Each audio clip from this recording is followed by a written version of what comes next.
Americans get all the good conspiracies. If the internet is right, Americans have faked everything from terrorist attacks to moon landings. They have a secret army base full of space aliens. They even have a government run by reptilian Illuminati shapeshifters who, if we understand this correctly, are both Jews and Freemasons. But that doesn't mean the US is the only country with good stories.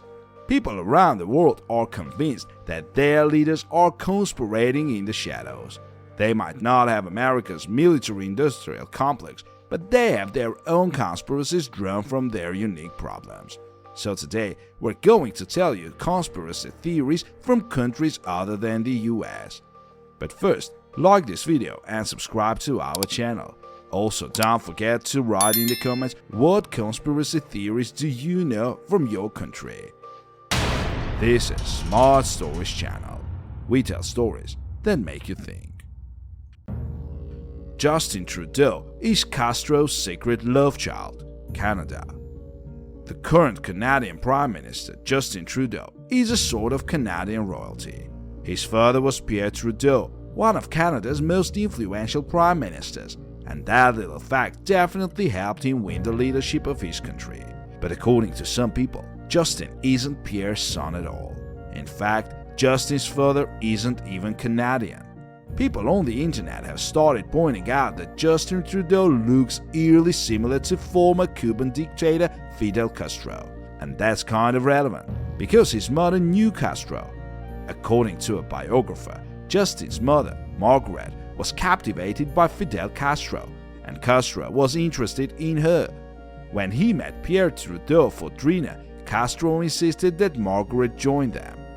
That would be a pretty damning story. Except that it happened after Justin was born. Plus, Justin was born 9 months after his parents' honeymoon. So if his mother had an affair, she did it in the second she got married. Nelson Mandela poisoned their rugby team, New Zealand. In 1995, South Africa won the Rugby World Cup. It was a proud moment for a nation recovering from apartheid. For the first time, they had formed a mixed-race team and beat New Zealand to win the Webb Ellis Cup. It couldn't have been more perfect. Unless, of course, you lived in New Zealand. The people of New Zealand weren't so happy about losing, and they have a different version of the story. Some New Zealanders insist that South Africa didn't win because of magical power of racial harmony. They won by poisoning the other team. New Zealand players went out for dinner shortly before the match. There, a waitress named Susie guided them to a special section of the restaurant and served them tea and coffee. Those drinks, some claim, had been poisoned, most likely on the special order of Nelson Mandela. It's claimed that several members of the team were vomiting and had diarrhea after the meal. They were back on their feet before the match started, but they were exhausted and weakened. South Africa won, but their real star player was a waitress named Susie. A star racehorse was kidnapped for Gadhafi, Ireland. Shergar was the pride of Ireland in the early 1980s. He was a record-setting racehorse that was worth a fortune as a stud after his retirement. He made his own as a fortune until he was kidnapped. In 1983, a group of armed and dangerous men broke into the home of Shergar's keeper, Jim Fitzgerald. They held Fitzgerald's family at gunpoint while they loaded the horse into a horse box and drove away. They even threw Fitzgerald into a car and dropped him off in a field to keep him from chasing them. They also left Fitzgerald with a demand. If he wanted to see Shergar again, he'd have to pay £2 million. That part is not a conspiracy theory. It really happened. The thing is, nobody knows who did it. Most people think it was the IRA, which holds up pretty well because they said they did it. An IRA member claimed that they stole the horse and gunned it down when they realized they wouldn't get the money. But some theories are more exotic. Some believe that Shergar was taken by the mafia in New Orleans. Others insist that they saw Shergar trotting across the Libyan desert with Colonel Gadhafi riding on his back. Parliament holds Satanic orgies, Belgium. Some people in Belgium are sure that their leaders hold parties called the Pink Ballets. These are wild sex parties in which the parliament, the king and the country's most powerful people gather for mad, hedonistic orgies. There's a whole conspiracy to cover them up, and it's a popular enough belief that the authorities have launched a probe into it. One police officer told the investigating committee that the Pink Ballet members had stolen evidence. There used to be a photo in the judicial files of an army general, stark naked, during one of the Pink Ballets, the officer claimed. But now it is gone. We cannot find it anywhere. A minority, though, believes that it goes further than just sex. Some think that the Pink Ballets aren't just orgies.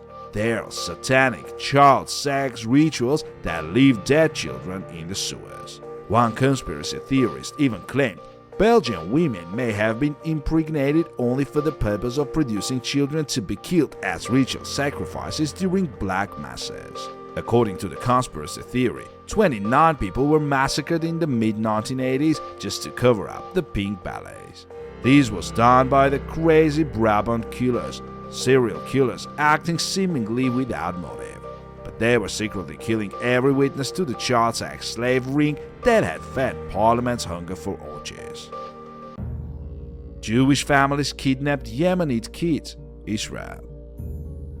Between 1948 and 1953, nearly 5,000 children went missing in Israel, mostly from Yemenite families.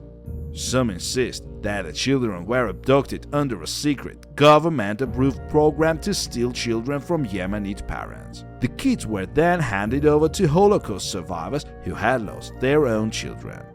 There's actually some support for this one. Some Yemenite mothers claimed that, after giving birth and hearing their babies cry, they were told that their babies were stillborn. Others claimed that they sent their children for immunization and the children never came back. Still others say that there was a black market for children set up in Israel. The conspiracy theory is popular enough that Israel even held a state panel to investigate it. They were unable to prove that it had ever happened, but many still insist that it's true. France bribed Brazil to throw the World Cup. Brazil. In 1998, Brazil lost the FIFA World Cup to France. It shocked the world. Brazil had the greatest footballers in the team, and nobody expected France to win, least of all Brazil. They figured that the only way they could have lost was if France cheated. At the very least, France got an unexpected advantage. The day before the final match, Brazil's star player, Ronaldo, became incredibly ill. He started having convulsions and foaming at the mouth. Originally, the team thought he was too sick to play, but Ronaldo showed up 40 minutes before kickoff, insisting he be put on the field. At least that's the official story. But according to conspiracy theorists, Ronaldo was away for another reason altogether. They insist that France had offered Brazil £15 million and the chance to host the next World Cup if they threw the match. According to this theory, Ronaldo came late because he didn't want any part in it. He only showed up because Nike, which was supposedly involved in this, threatened to cut Ronaldo's sponsorship fees if he didn't play. Which just goes to show that the French only won by cheating. Well, either that, or Brazil really doesn't like losing. State House has been cursed. Zambia. Zambia's presidents don't have great luck. Zambian President Levi Mwanawasa died while in office. On its own, that's not so unusual. But it got a little weird when 3 years later, former President Frederick Chiluba died. Then, 3 years after that, President Michael Sata died. And the year after that, President Edgar Lungu collapsed. He didn't die, but he came close. So many Zambian presidents died in a row that people started wondering if State House, the presidential palace, was cursed, and it kind of made sense. When Frederick Chiluba came into power, he told the people that the country had been cursed because the previous president, Kenneth Kaunda, had followed pagan religions. In particular, Kaunda had set up a building called the David Universal Temple next to State House and didn't let anyone know what happened inside. Chiluba had exorcists cleanse the temple, but some people think that Kaunda had cursed State House.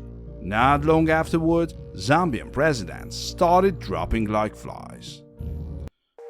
The Tasmanian tiger never went extinct. Australia.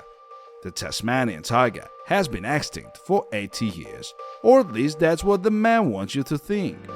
However, a whole group of people in Australia insist that the animals are still out there, roaming the outback. In 2013, one team of cryptozoologists gathered up faces that they were pretty sure had come from a Tasmanian tiger. The cryptozoologists sent the feces off for DNA testing. They were sure that at least 300 tigers were roaming the countryside. Neil Waters, the founder of a Tasmanian tiger awareness group, also uploaded grainy footage to YouTube of what he insisted was a Tasmanian tiger. It has stripes, Waters said. What animal like that has stripes? Scientists remain unconvinced, and the official record says that there is no conclusive evidence that Tasmanian tigers are still alive. The truthers, though, scientists are part of the problem. Science, the truthers say, won't even try to look for the tigers, no matter how much evidence is found. A star cricket player was fixing matches. India. Scandal erupted in India when rumors started spreading that their cricket matches were being fixed by none other than Kapil Dev. That's right, the Kapil Dev. Just in case any of our viewers aren't up on the legends of Indian cricket in the 1990s, Kapil Dev was considered one of the best cricket players in the world. In a nation that takes cricket incredibly serious, Kapil Dev was treated like the Michael Jordan of Indian cricket players. In the year 2000, though, rumors started spreading that Indian cricket matches were being fixed. The Mumbai Police Commissioner reported that the 1997 Titan Cup was definitely fixed, and a whole slew of major names were caught up paying a South African team to throw the match. Kapil Dev got through the year unscathed, but a lot of people pointed fingers at him. One player claimed that Kapil Dev had offered him £35,000 to throw a match. In addition, the secretary of the Board of Cricket Control in India named Dev as one of the biggest match fixers in the country. Finland doesn't exist. Finland. This one actually started as a joke. A Reddit user told a story claiming that his parents had raised him to believe that Finland didn't exist. He just wanted to get people to laugh, but a lot of them didn't totally get that he was kidding. So his joke accidentally turned into one of the craziest conspiracy theories out there. Some people now believe that Finland is actually a sea. Maps are lying to us. The Japanese own it and use it to fish beyond their regulated limits. Then they send those fish across the Trans-Siberian Railway, which was also created by Japan, disguised as Nokia products. According to the conspiracy theory, this is why Japan imports so many Nokia products. They're not buying phones, they are buying fish. The UN perpetuates the lies about Finland being a country because they use it as an ideal. Every news story you hear about Finland is a made-up story about an imaginary utopia spread to give the world something to aspire to. The theory doesn't deny that some people legitimately believe that they live in Finland, but they have been duped. Really, they live in Sweden. This was the last story for today. Thanks for being with us, and don't forget to subscribe to our channel not to miss new videos that are coming very soon. Thank you, and see you soon.